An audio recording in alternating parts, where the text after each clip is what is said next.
Bonjour et bienvenue à ce webinaire de la Société Santé en français. Je suis Adam Berada, agent des relations publiques à la SSF et je suis ravi de vous accueillir aujourd'hui. Nous allons parler pendant l'heure qui suit de l'accès aux soins primaires en concordance avec la langue, pardon de déplacement et estimation de la probabilité d'accès avec le docteur Lise Ger. Bonjour Lise, ravi de vous avoir avec nous aujourd'hui. Avant Bonjour Adam, enchanté. de même. Alors, avant donc de vous en dire plus sur notre invité, permettez-moi de vous parler un peu de la SSF pour ceux qui ne connaissent pas notre organisme. Donc, la Société Santé en français est un regroupement national dynamique qui a pour objectif de promouvoir le développement de la santé en français pour les communautés francophones et acadiennes vivant en situation minoritaire au Canada. La société est le point de rencontre de 16 réseaux régionaux, provinciaux et territoriaux, œuvrant à la concertation des partenaires intéressés à améliorer l'accès à des services de santé en français, et ce dans toutes les provinces et territoires où le français n'est pas la langue de la population. Avant d'aller plus loin aussi, la société tient à reconnaître que ses bureaux à Ottawa sont situés sur le territoire traditionnel non cédé du peuple Anishinaabe-Algonquin, présent en ces lieux depuis des temps immémoriaux. La société honore les territoires traditionnels sur lesquels son personnel et ses partenaires vivent, travaillent et se divertissent. Alors, aujourd'hui, comme je l'ai dit, j'ai le plaisir d'accueillir la docteure Lise Blair. Mais avant, je vous parle aussi des objectifs des webinaires, qui sont d'offrir un meilleur accès aux nouvelles connaissances, de faciliter la prise de décision éclairée par les données probantes et de favoriser les interactions entre producteurs et utilisateurs de connaissances. Et nous arrivons à notre invité que nous voyons donc ici. Je pourrais vous la présenter en détail, mais ça va nous prendre peut-être l'heure qui suit. Le docteur est impliqué dans pas mal d'activités et je vais essayer donc de vous en résumer quelques-unes. Notre invité, Madame Liger, est titulaire de la chaire en médecine familiale de l'Université d'Ottawa et de l'Institut du savoir Montfort. Elle est également professeure agrégée du département de médecine familiale et école d'épidémiologie pardon, et de santé publique et de l'Université d'Ottawa. Elle est également médecin de famille et scientifique auxiliaire de plein droit, fondatrice et co-directrice du laboratoire d'accès et d'innovation en santé. Donc, ces champs d'intérêt qui nous intéressent donc aussi beaucoup aujourd'hui portent principalement sur l'accès aux soins de santé primaires, et ce particulièrement pour les populations vulnérables et sous-desservies, dont les francophones en situation minoritaire et les populations rurales, ainsi que sur l'usage approprié des médicaments à l'échelle de la population. Elle se penche également sur la synthèse des connaissances fondées sur des données probantes afin d'améliorer les pratiques cliniques et de soutenir l'implication des patients dans la gestion de leur propre santé. Enfin, elle fait aussi usage de l'intelligence artificielle en combinaison avec les bases de données des populations comme outil de recherche, permettant un meilleur usage des données existantes. Lise, si j'ai raté quelque chose, veuillez m'en excuser, mais je Euh, pense avoir brossé un portrait assez général de votre parcours. Donc, avant de vous confier la parole, un peu de logistique avant d'aller plus loin. Nos invités participants sont automatiquement sur Sourdine. Mais vous pouvez quand même participer avec la boîte de chat ou la boîte Q&A, questions et réponses. Vous pourrez poser vos questions pendant la présentation, mais on va attendre quand même que ceci soit fini pour prendre vos questions et pour avancer dans le débat. Et enfin, veuillez noter que ce webinaire est automatiquement enregistré et qui sera disponible ultérieurement sur le site de la Santé en français. J'arrête ici ma présentation et chère Lise, je vous donne la parole. Merci. Merci beaucoup Adam, merci. Et puis je vais partager mon écran. Attendez, on va voir si ça va fonctionner comme tout à l'heure. Voilà. Donc, est-ce que... Et là, je fais le partage de plein écran. C'est beau comme ça? Oui, c'est très bien. Ah, parfait, excellent. Puis en plus de ça, je vous vois. Je vois pas le chat. Donc, s'il y a des Je- questions ou des choses, des commentaires dans le chat, Adam, je vais compter Bien sûr, sur il n'y a votre pas de souci. intervention. Non, Alors, je vais c'est ça. m'éclipser pour laisser nos participants de se concentrer sur la présentation, mais je suis toujours là, en arrière-plan, on va dire. Merci, Lise. À D'accord. la parole. OK, merci beaucoup. Alors, bonjour, bonjour tout le monde. Et puis, ça me fait plaisir d'être ici aujourd'hui. Merci beaucoup pour l'invitation. Remerciement à la Société Santé en français pour cette occasion justement de partager entre producteurs et utilisateurs de connaissances. Euh, donc, Adam m'a déjà présenté et puis je vais passer plutôt rapidement sur les premières diapositives. Très brièvement, essentiellement, je suis à la base, je suis chercheur et je suis également médecin de famille, en pratique, dans la communauté, depuis plus de 18 ans. Et puis, côté expérience personnelle, je suis québécoise francophone d'origine, mais j'habite en contexte linguistique minoritaire depuis, 25 ans ou même un peu plus, dont 11 années, dans un contexte où la langue n'était ni le français ni l'anglais. Alors je comprends très bien, je pense, l'expérience là vécue, en situation, minoritaire, linguistique. Donc j'amène ça aussi à cette expérience-là aussi contribue évidemment là à ma perspective, sur les travaux qu'on fait. Alors, bon, les titres formels, on en a parlé. Évidemment, c'est pas un travail solo. La recherche, c'est vraiment un travail d'équipe. On serait pas du tout capable de faire ce qu'on fait sans les équipes. Et on a une équipe fantastique. J'ai mis le lien sur notre site web, pour le site web de notre laboratoire, donc laboratoire d'accès et d'innovation en santé. Alors, je vous invite à aller voir un peu plus en détail les travaux qu'on fait. Il y a toutes sortes de ressources, etc. Euh, j'ai aucun conflit d'intérêt. Ce sont mes sources de revenus, pratique de la médecine et honoraires de recherche. Et pour les travaux que je vais présenter aujourd'hui, c'est financé par différentes sources. Donc, dont les instituts de recherche en santé du Canada, le ministère de la Santé de l'Ontario par l'entremise de Inspire PHC et la stratégie pour la recherche orientée sur le patient de l'Ontario, le groupe francophone IF Coffre, ainsi que le financement en nature qui vient de ma chère, donc l'Institut du Savon Montfort, la Fondation Montfort et le département de médecine familiale de l'Université d'Ottawa. Donc, merci à tous ces gens et ces organismes qui nous soutiennent. Euh, L'équipe de recherche qui a contribué principalement aux résultats que je vais présenter aujourd'hui est la suivante.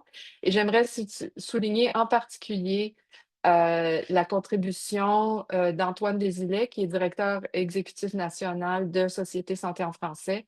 Et vous pouvez voir qu'il y a également d'autres membres qui ne sont pas des chercheurs, mais qui sont également utilisateurs de connaissances et décideurs en santé. Donc, on a une très belle collaboration qui nous permet de prendre toutes ces perspectives-là en ligne de compte au fil de nos travaux. Les références dont je vais parler aujourd'hui sont ici. Vous allez y avoir accès dans la documentation. Et je vais me pencher en particulier sur des résultats qui sont nouveaux, qui ne sont pas encore publiés. Ils ont été présentés à des conférences nationales et internationales et on a soumis pour 2 manuscrits pour publication. On est en attente de réponses, donc on a bien hâte et on espère que ça va être publié très bientôt. Nos sources de données sont des sources disponibles publiquement et gratuitement sur Internet. Point à la ligne.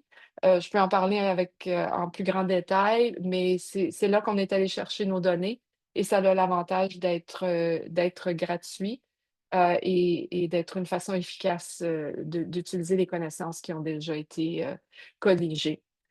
Alors, sans plus tarder, je vais me tourner vers ce qui est vraiment le cœur de la présentation et je vais vous parler de 3 domaines principaux quand on parle d'accès aux soins en concordance avec la langue. Je vais vous parler de cartographie, de fardeau de déplacement et comment on le calcule et je vais vous parler de probabilité d'accès. Je vais aussi présenter des nouveaux concepts, le concept de fragilité d'accès et le concept de compétition, de concurrence pour l'accès aux médecins francophones, ainsi que des nouvelles méthodes qu'on a développées. Donc, ça va être un petit tourbillon. Je vais sauter les méthodes parce que dans l'intérêt du temps, je vais me concentrer sur les résultats, mais ça va me faire plaisir également de répondre à vos questions à la fin de la présentation, puis je vais m'assurer qu'on ait assez de temps pour faire ça. S'il y a des questions là, concernant les méthodes ou des points auxquels je n'ai pas encore répondu à ce moment-là.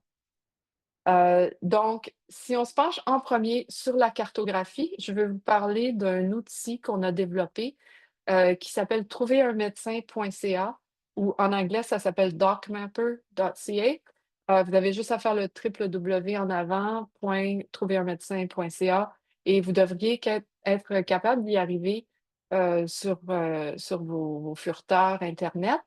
Je vous encourage à aller explorer parce que c'est vraiment un outil interactif. Je vais vous montrer, une photo statique de quoi ça a l'air, mais c'est vraiment un outil interactif, donc il faut vraiment aller jouer avec et DocMapper, ce que ça a de spécial, c'est, ça cartographie, tous les médecins en ce moment de l'Ontario. On a commencé juste avec Ottawa, on a agrandi à la grandeur de l'Ontario. On a commencé juste avec les médecins de famille, maintenant on a tous les spécialistes, et c'est cherchable par sous-spécialité. Et ce qui est particulier avec DocMapper, c'est qu'on peut chercher selon la langue. Donc, on peut choisir n'importe laquelle des 123 langues qui sont rapportées parlées, en Ontario par les médecins qui sont actifs, en Ontario et on peut trouver quel médecin parle cette langue-là et on peut faire une intersection de différentes caractéristiques des médecins. Donc, on peut dire: «Je cherche un médecin de famille qui parle français», par exemple, ou qui parle ukrainien ou et cetera. Et la carte va nous montrer, comme vous le voyez ici, une espèce de petite épingle bleue, là et si on promène le curseur au-dessus de l'épingle bleue, oups, là, ça fait changer la diapositive, je vais revenir ça m'a fait reculer malheureusement. Voilà. OK. Alors si on va au-dessus de l'épingle bleue, ben, ce que ça fait, c'est que ça ouvre une fenêtre comme on voit ici. Évidemment, je l'ai fait pour moi-même, là, je ne voulais pas, embarrasser un collègue. Donc ça montre le lieu de pratique, les coordonnées, numéro de téléphone, numéro de fax, numéro d'enregistrement et les langues parlées par, cette personne-là, par ce médecin-là.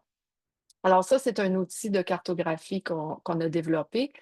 Cet outil-là, cette technique-là qu'on utilise, on peut l'appliquer à la grandeur du Canada, on peut l'appliquer à tous les autres, professionnels de la santé, à condition qu'on ait accès à l'information et évidemment qu'on ait des fonds pour financer le travail de cartographie et tout ce qui se passe en arrière pour permettre de créer cet outil-là. Donc, c'est un outil qui a un potentiel d'expansion très, très grand. On a également fait des travaux de, recensement en Alberta, et ça, c'était un projet spécifique, qui a été financé par, les affaires francophones de l'Université d'Ottawa. Ils voulaient savoir où leurs gradués étaient rendus. Donc on a commencé par cartographier les médecins en Alberta. Ça, malheureusement, ce n'est pas encore sur trouverunmédecin.ca simplement par manque, de fonds pour le faire, mais on pourrait certainement le faire et puis on est activement en recherche de financement pour faire ça.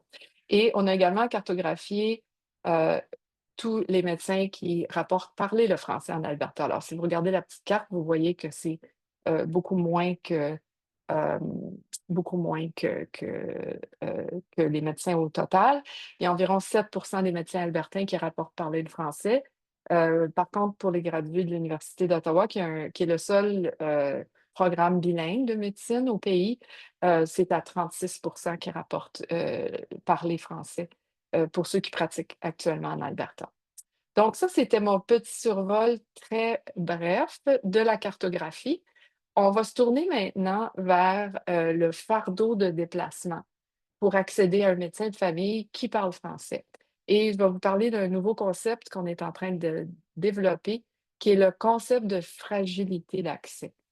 Alors, le fardeau de déplacement, qu'est-ce que c'est? Ben, c'est simplement combien de temps ça prend pour aller chez votre médecin de famille, si vous en avez un, et combien de temps ça prendrait pour aller chez un médecin de famille qui parle français. Alors, ce qu'on a fait, on a regardé, les sous-divisions, du recensement du Canada pour l'Ontario, donc ça, c'est la carte de l'Ontario et on a calculé à partir d'un point central dans chaque région, et puis il y a toute une méthodologie derrière ça dont je vous parlerai pas aujourd'hui.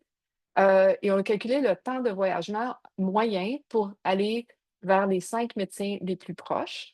Et c'est des médecins de famille qu'on regarde ici, on ne regarde pas les spécialistes. Et si on regarde la carte à gauche, c'est pour n'importe quel médecin de famille. Donc, plus c'est foncé, moins le temps de voyagement est grand. On peut voir autour de la région de Toronto, région d'Ottawa, c'est pas trop mal. Et là, plus on s'en va dans le nord, mais quand même aussi certaines régions dans le sud-ouest de l'Ontario, le temps de voyagement augmente. La carte à droite, c'est la même carte, mais pour les francophones, pour, pour aller chez un médecin qui rapporte parler le français. Donc, le temps pour atteindre un médecin qui parle le français, on voit qu'il y a des différences. La carte est plus pâle que celle pour n'importe quel médecin. Alors, il y a une différence. Donc, ce qu'on a fait, c'est qu'on a ensuite regardé quelle est cette différence entre le fardeau de déplacement des francophones et de la population en général? Et ça, c'est la carte qui en résulte. Et les zones les plus claires sont les zones où il y a la plus grande différence. Alors, bon, on va dire, OK, on n'est peut-être pas trop surpris. Dans le nord, ah, ben, il y a des zones où il n'y a pas une grande différence, mais c'est parce que l'accès est également mauvais pour les francophones et les anglophones, par exemple. Par contre, si on regarde dans le sud-ouest ou centre-est de l'Ontario, on voit qu'il y a des zones pâles et ça veut dire qu'il y a une plus grande différence et on parle là de 45, 60 minutes, 90 minutes des fois de différence de voyagement entre, accéder à un médecin, francophone versus un médecin anglophone. Et si on regarde les chiffres qui sont derrière cette carte-là, on peut voir que la moyenne pour l'Ontario, pour accéder à, n'importe quel médecin, c'est 35 minutes de voyagement. Ça, c'est une grosse moyenne. Je m'excuse, les petits diapos ont l'air d'avoir une fond à leur tête. Heu, pour les médecins francophones, la moyenne d'accès est 62 minutes. Donc avec une différence là de presque 27 minutes. Et si on regarde dans le nord, ben, c'est pire. Si on regarde en région rurale, c'est pire, et cetera. Donc ça, c'est une comparaison qu'on a faite là par rapport au fardeau de déplacement. Et on a aussi commencé à penser, ben, OK, c'est bien beau si on a un médecin dans sa communauté. Si ce médecin-là, s'il y en a juste un et que ce médecin-là prend sa retraite et ferme sa pratique et ne trouve pas de remplaçant, quelle est la distance que les gens vont devoir parcourir pour avoir accès à un médecin de famille? Alors, c'est ce qu'on appelle la fragilité d'accès. Alors, on a calculé la différence de voyagement entre le médecin le plus proche et les 5 médecins les plus proches. Et plus cette différence-là est grande, plus ça veut dire qu'on est dépendant, d'un seul médecin et plus l'impact de la perte de ce médecin-là va être grande. Alors, on peut voir les zones pâles, jaunes et verts, sont les régions où la fragilité d'accès est la plus grande. Et c'est pas juste dans le nord de l'Ontario. On voit que le centre, le sud-ouest, et cetera, il y a des zones où c'est très fragile. Et ça, c'est pour les francophones comparé à la population en général. Donc, la fragilité, non seulement le fardeau de voyagement de base est plus grand, mais la fragilité d'accès est plus élevée également et on a quantifié ça ici sur, cette carte-là. Puis pour, conclure la section sur le fardeau de déplacement, je vais vous montrer une carte qu'on a développée pour la ville d'Ottawa et ça, c'est dans une publication qui est citée en haut et cette carte-là nous permet de regarder 3 dimensions en même temps. Le fardeau de déplacement, la proportion de francophones et la géographie. Donc le code couleur ici montre, un temps de déplacement accru. Plus ça devient mauve, plus on doit aller loin pour aller, chez un médecin, qui parle français et l'autre axe, le brun beige, c'est une proportion grandissante de gens qui, dans ce cas ici, on a regardé ceux qui ne parlent que le français. Et si on regarde l'intersection de ces 2 caractéristiques-là, qui serait dans le coin en haut à droite, marron ici dans notre légende, ça, c'est les régions où il y a plus de francophones ou dans ce cas ici d'unilingue francophone et un temps de voyagement plus grand. Donc ça, c'est les régions qui sont particulièrement vulnérables. Alors ce, genre de graphique qu'on appelle un choropleth bivarié, oups, je m'excuse, on va revenir à la diapo, nous permet d'examiner géographiquement plus qu'une dimension et d'identifier des zones qui sont particulièrement à risque, heu, ou qui ont un fardeau, dans ce cas-ci, un fardeau de déplacement particulièrement élevé. Je vais me tourner maintenant vers le troisième volet de la présentation et ça, c'est ce qu'on appelle on parle de probabilité d'accès. Alors, pour quelqu'un qui a un médecin de famille, quelle est la probabilité que ce médecin-là parle le français dans le cas d'un francophone? Et on va parler du concept de compétition pour les médecins francophones et de nouvelles méthodes qu'on a proposées pour contourner et éliminer des biais qui résultent des méthodes qui ont été traditionnellement utilisées pour calculer la probabilité d'accès. Alors, un petit peu de contexte là-dessus. On sait bien sûr que pour coordonner les services en français, on a besoin de connaissances sur l'offre de médecins et la population. Et on sait aussi que la façon dont on mesure l'accès aux soins en concordance avec la langue est importante. Et les méthodes traditionnelles utilisent ce qu'on appelle des ratios bruts. J'en parlerai un petit peu plus de détails sous peu.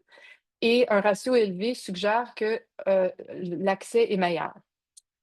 Par contre, on a réalisé, au fil des études et des publications que les ratios bruts ne permettent pas de comparer sans biais la probabilité d'accès aux soins en concordance avec la langue du patient. Donc c'est quoi un ratio brut?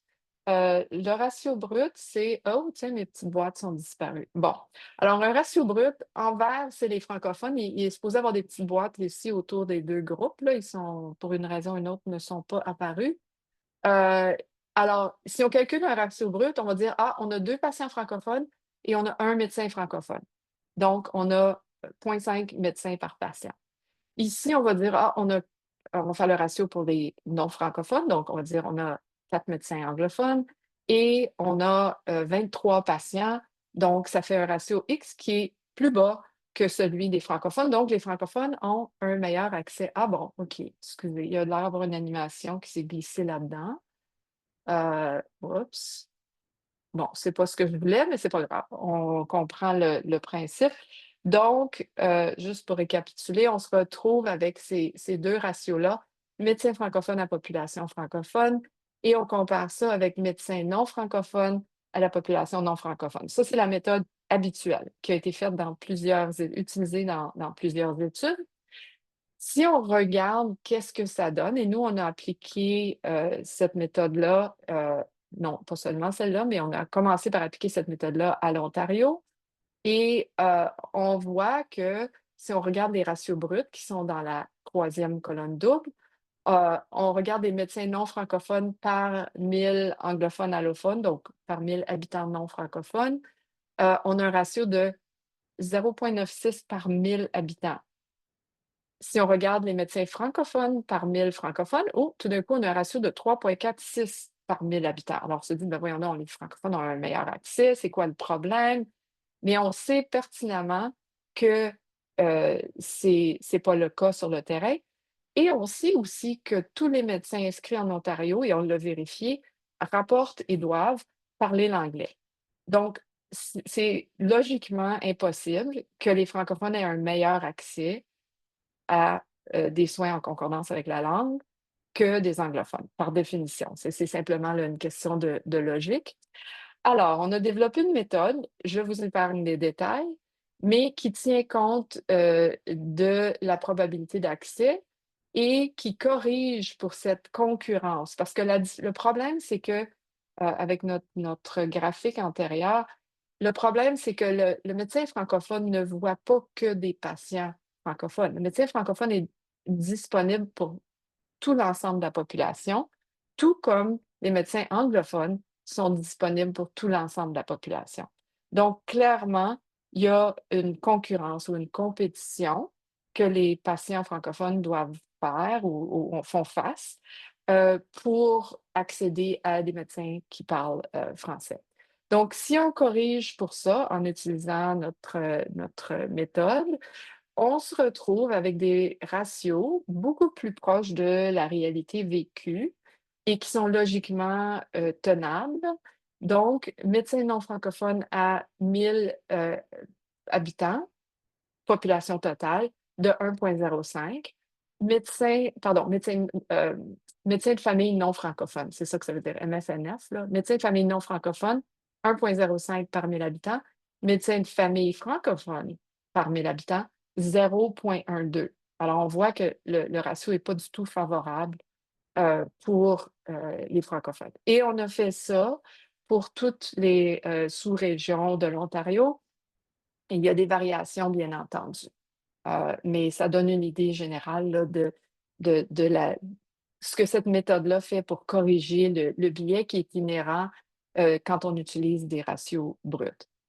On a ensuite poussé ça plus loin et on a dit, mais on va essayer de calculer la probabilité d'accès. Donc, un patient qui a un médecin, et on sait en Ontario que c'est à peu près en moyenne, à peu près 84 de la population qui a accès à un médecin de famille. Si on regarde la probabilité d'accès, il y a une façon de faire le calcul. Encore une fois, je vous épargne les méthodes. Heu, la probabilité d'avoir des soins en concordance avec la langue du patient, pour un patient anglophone, va être de 100. Oups, pardon, encore une fois, on va se retrouver ici. Pour un patient francophone, la probabilité moyenne pour l'Ontario d'avoir accès à des soins en concordance avec la langue, si le patient a un médecin de famille, est de 11,4. Et ça varie selon les régions nord-sud, rural, urbain, etc.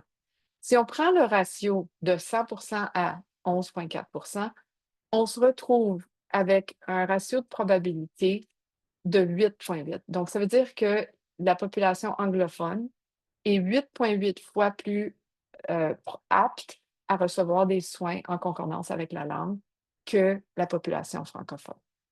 Donc, ça, c'est la conclusion de cette étude-là. Ça, c'est une des deux études qui est en ce moment soumise pour considération pour publication. Donc, ça termine mon petit tour en coup de vent de nos différentes méthodes. On a parlé de cartographie avec trouverunmédecin.ca. On a parlé de fardeau de déplacement et un petit peu du concept de fragilité d'accès. Euh, et on a montré qu'on est capable de quantifier ça et de le cartographier également. Et on a parlé de probabilité d'accès et du concept de compétition ou de concurrence pour avoir accès à un médecin francophone. Et on a regardé des nouvelles méthodes, tant pour les ratios que pour les probabilités d'accès, qui nous permettent d'avoir une image beaucoup plus juste de ce qui se passe en réalité dans la population.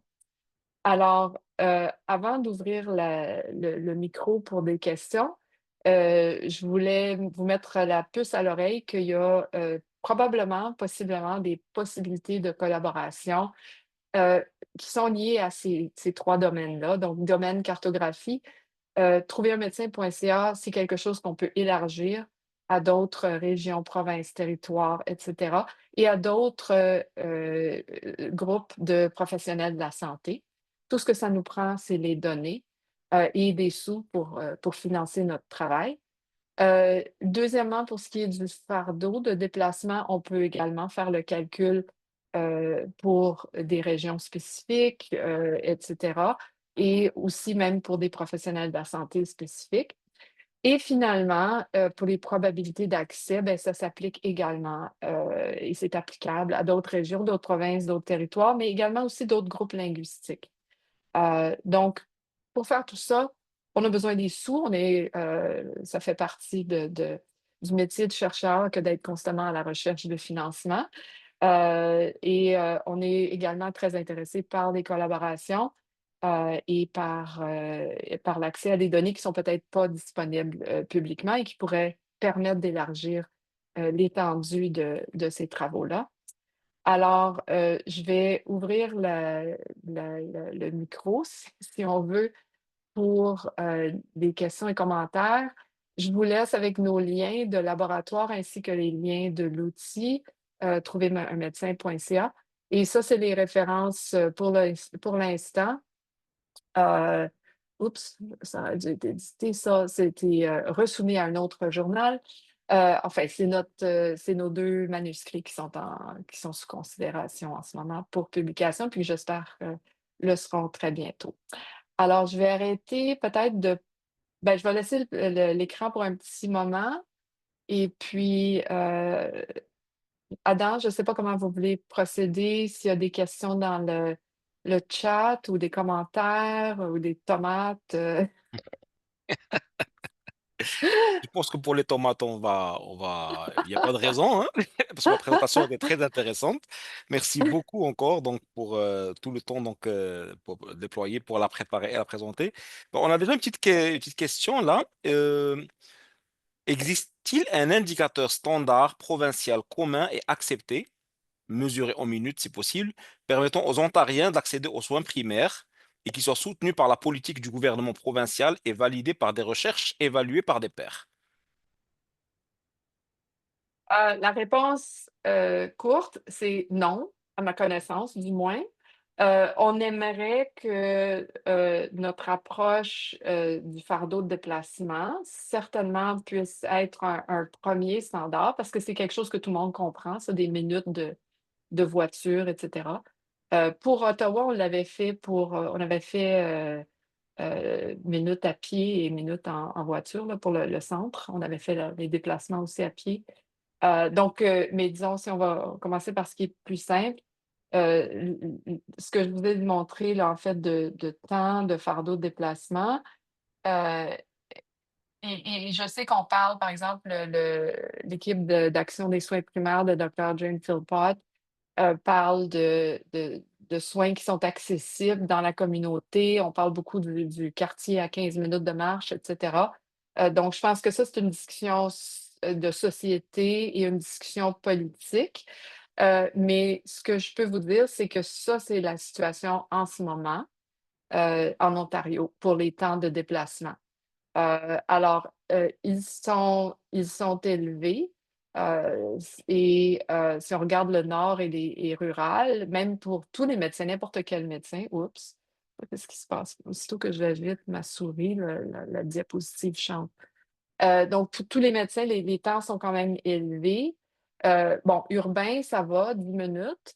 Alors peut-être qu'on a moins un problème, de déplacement, mais il faut noter que le déplacement qu'on a calculé n'a rien à voir avec l'accès en ce moment parce qu'on ne sait pas, et en fait, je peux vous dire en tant que médecin, la la plupart de ces médecins-là ne prennent pas de nouveaux patients, ils sont complètement sursaturés déjà, non? Alors il faut faire la différence entre déplacement et ensuite l'accès. Et ça, c'est pour ça qu'on a regardé on a essayé une 1re approche qui était de dire: «Qu'est-ce qui arrive si on perd le 1er médecin accessible, le plus proche? Si on enlève ce médecin-là, qu'est-ce qui se passe? Quel est le déplacement supplémentaire?» qui va devoir être parcouru. Et ça, c'est là qu'on commence à développer le concept de fragilité d'accès. Alors, je pense que la réponse, c'est qu'il y a pas de à ma connaissance, puis il y a probablement des gens qui sont beaucoup plus au fait des politiques, détaillées là, du ministère. À ma connaissance, il y a pas de standard publié, mais j'imagine que, à mon sens, ça devrait être moins que 15 ou 20 minutes là, certainement dans les régions, plus populées. Heu, En ce moment, notre plus gros problème, c'est l'accès, et si on regarde, il y a un rapport de Santé Canada qui est sorti en janvier sur les effectifs en santé. Heu et heu et c'est épouvantable. Essentiellement, il manque, 400 médecins pour chaque 1 000 médecins qui sont en pratique en région urbaine au Canada, il en manque 400 de plus et en région rurale, il en manque plus par 1 000 médecins, il en manque un autre 1 000 de plus. Donc c'est vraiment, désastreux et c'est entre autres parce que le Canada forme beaucoup trop peu de médecins depuis des décennies. On forme 7,5, médecins par année, ça c'est les gradués des écoles de médecine, par 100 000 habitants. La moyenne de l'OCDE, c'est 14, et des pays comme le Danemark en forment 22 médecins par 100 000 habitants par année. Donc et ça fait des décennies qu'on fait ça. Donc il y a une pénurie de médecins. Ça, c'est très, très clair et le rapport de Santé Canada, je vous encourage à le regarder, met vraiment en lumière ce problème-là. Donc le fardeau de déplacement puis un standard, c'est une excellente idée, fantastique, mais ça règle pas le problème de pénurie. Par contre, ça nous dit où sont les besoins les plus criants et où est-ce qu'on devrait commencer peut-être à, investir nos ressources, pour pouvoir pallier à ces besoins-là. Je vais arrêter là. Merci infiniment pour cette réponse détaillée, docteur. Alors, il y a une autre question donc, dans le public de la part de Monsieur Oussama Hamdawi. Quel est le pourcentage de personnes francophones qui n'ont pas de médecin de famille par rapport à la population non francophone? Savez-vous, c'est une excellente question et la réponse, malheureusement, on ne le sait pas. Heu, Puis c'est peut-être difficile à croire pour ceux qui sont pas là, qui ont pas le nez dans les données populationnelles en santé, mais on a beaucoup de difficultés à savoir de façon, centralisée. Donc si je regarde une province, par exemple l'Ontario dans ce cas ici, on n'a pas de façon directe de savoir, si les gens sont associés, ou sont inscrits chez un médecin de famille. Et on n'a aucune façon de le savoir selon la langue. Pourquoi? Parce qu'en Ontario, la langue n'est pas inscrite à la carte sur la carte santé et n'est pas associée au dossier santé du patient. Il y a certaines provinces, comme par exemple, la petite île du Prince-Édouard, où la langue est inscrite sur la carte santé du patient. La langue de préférence du patient est inscrite. En Ontario, c'est pas le cas. Ça veut dire que cette variable-là n'apparaît pas du tout dans les bases de données, populationnelles là administratives en santé. Donc, non seulement on a de la misère à répondre à la question: quel pourcentage de la population a accès à un médecin de famille? Même là, c'est des mesures plutôt indirectes, et qui sont pas, des mesures là, à la grandeur de la population. Et deuxièmement, on n'a aucune information sur la langue par rapport à cette question-là. Donc absolument une excellente question et on a besoin de ces données-là et il faut continuer à pousser, sur nos décideurs en santé, puis sur nos politiciens pour que, ces informations-là deviennent, disponibles. Et puis, qu'avec le temps, on puisse avoir une meilleure vue d'ensemble sur ce qui se passe. Merci beaucoup pour la réponse, docteur. Alors, une autre question de Madame Lise Richard à ma collègue à la Société Santé en français et directrice de la programmation. Est-ce que l'appellation médecin francophone inclut des médecins qui ont le français comme deuxième ou troisième langue parlée? Ou bien en d'autres termes, est-ce que ce sont des médecins qui disent pouvoir offrir un service en français, peu importe leur identification comme francophone? Oui, parce que nous, du moins dans nos données, oui, parce que ce qu'on a utilisé comme données, c'est, les données du Collège des médecins et chirurgiens de l'Ontario. Donc à chaque année, en tant que médecin, on doit reconfirmer et remplir notre réinscription au tableau du collège et ça inclut on demande des langues, parlées.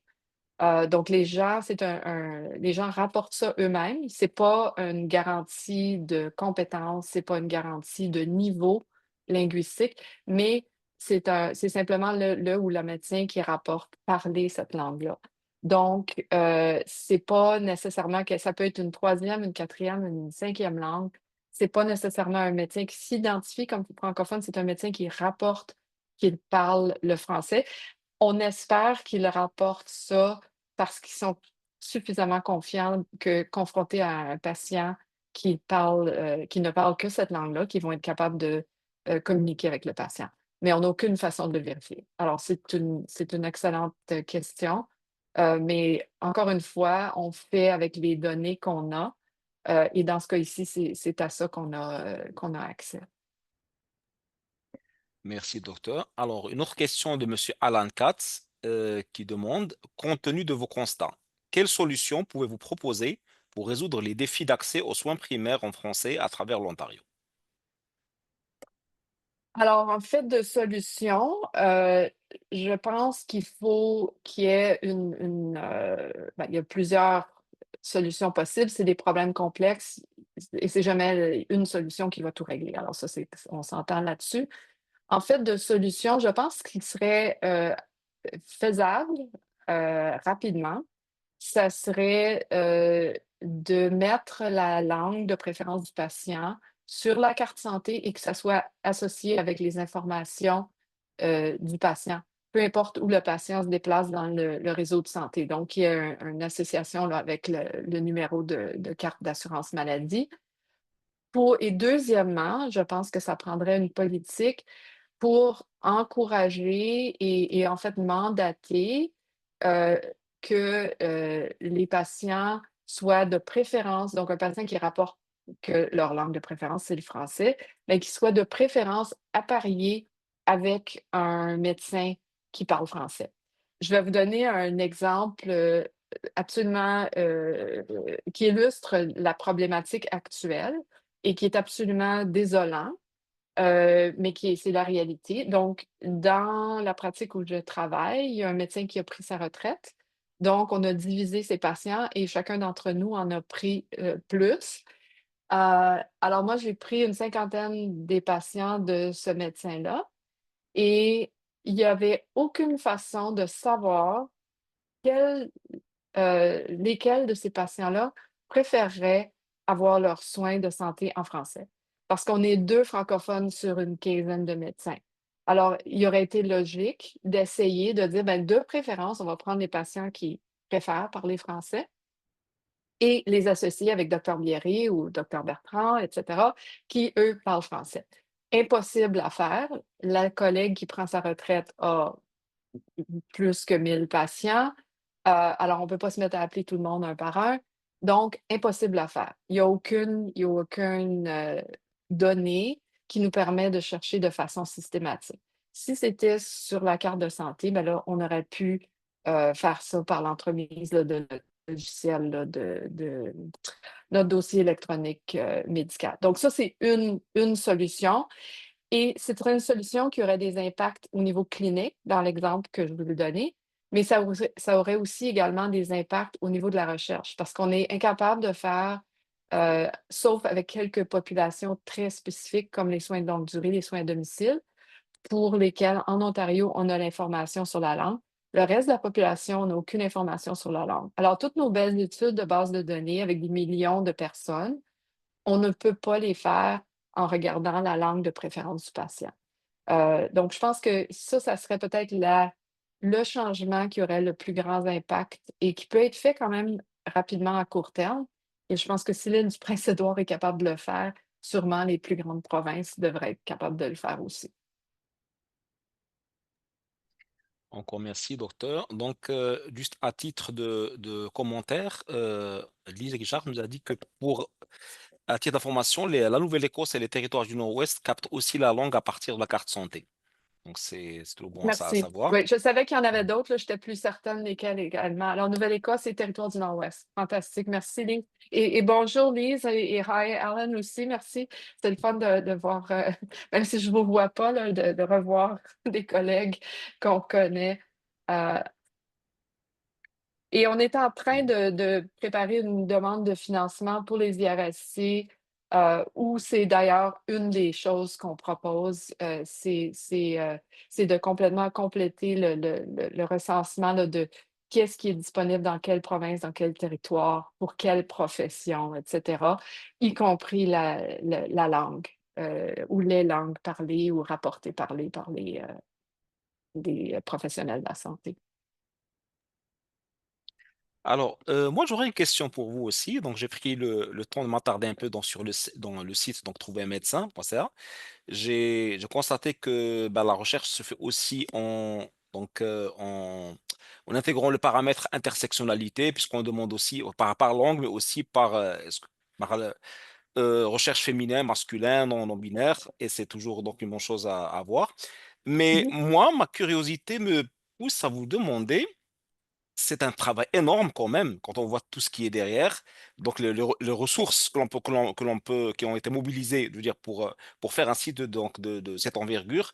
doivent être quand même assez énormes. Donc moi, je voudrais vous demander combien de temps ça a pris pour monter ce site-là et quels sont les principaux défis rencontrés au cours de route. Oh mon Dieu, combien de temps ça l'a pris? Des centaines d'heures, là, je vous dirais. On a un analyste, géospatial, Dr. Chris Delanger, qui est vraiment fantastique, incroyablement efficace. Mais c'est du travail qui se fait évidemment par itération. On fait un 1er essai, on fait des ajustements, on retourne, on tourne et puis ça se développe comme ça. On a également fait une évaluation du site là, que j'avais mentionné dans la diapositive des références. Donc, on a fait un sondage auprès du public. Oui, ça prend beaucoup d'heures, mais donc si vous regardez ici là, en haut à droite, on a fait une évaluation de la satisfaction là, des gens avec le site. On a eu des rétroactions, et cetera.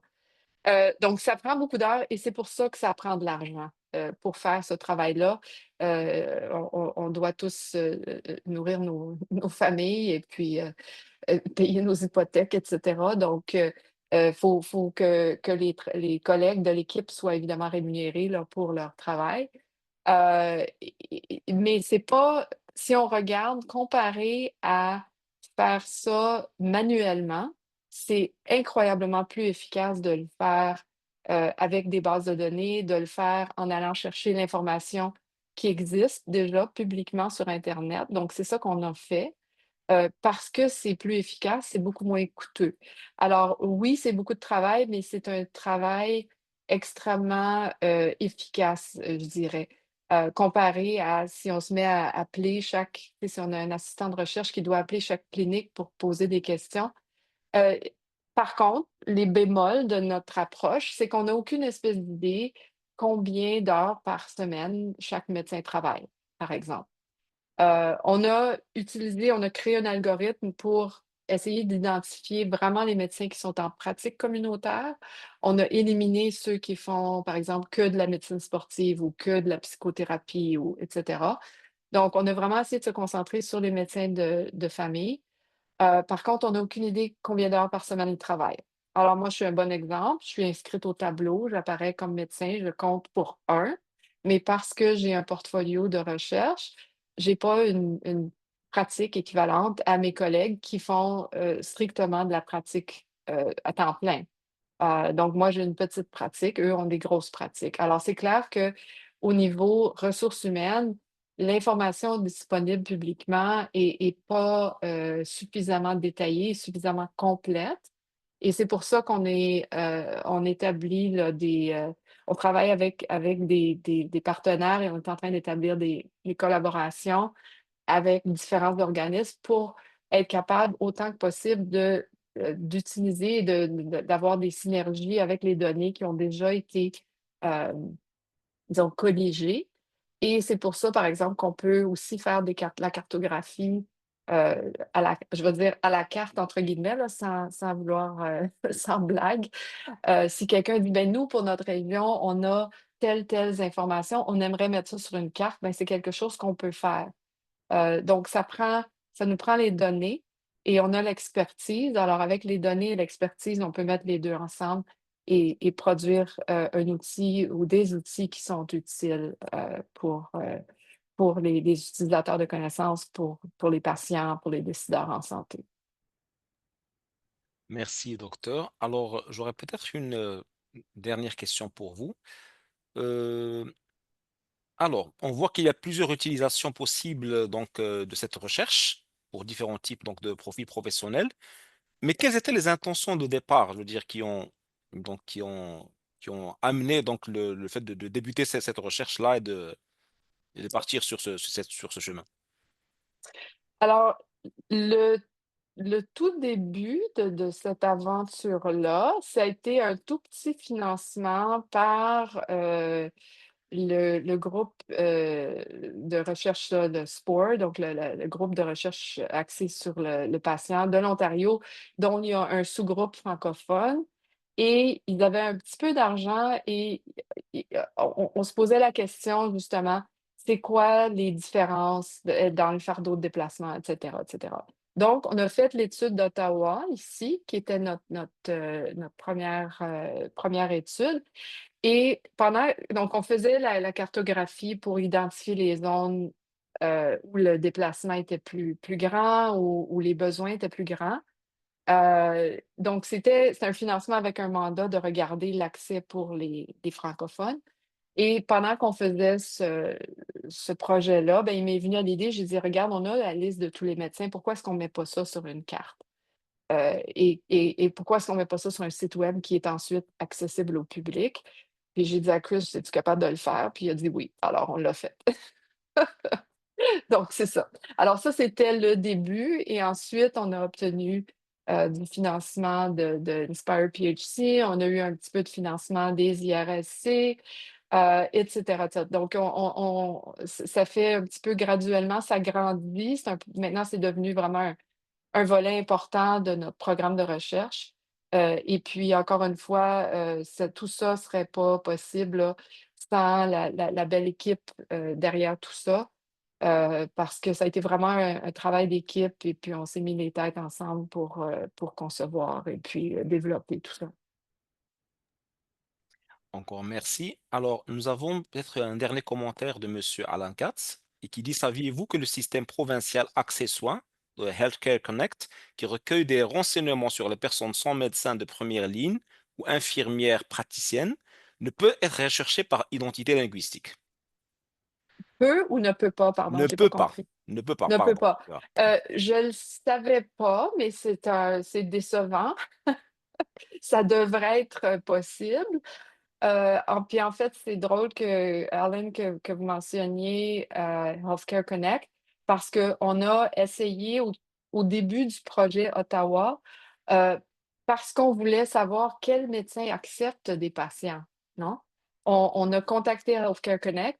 Avec beaucoup de difficultés, on a été capable d'avoir une réponse verbale. On n'a jamais voulu nous confirmer ça par écrit, mais à l'époque, et ça, c'était il y a à peu près 4 ans, 3 ans et demi, 4 ans, heu, il y avait, 26 000 patients sur la liste, donc c'est absolument pas des données actuelles et il y avait 12 médecins inscrits qui acceptaient des nouveaux patients.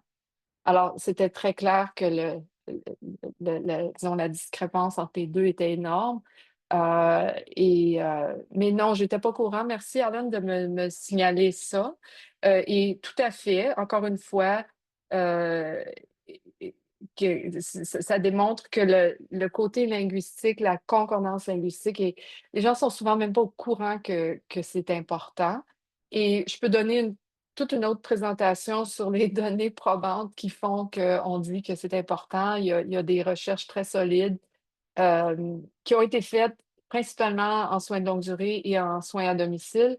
Pourquoi? Parce que dans ces populations-là, du moins en Ontario, c'est les seules populations où on a accès à la langue du patient.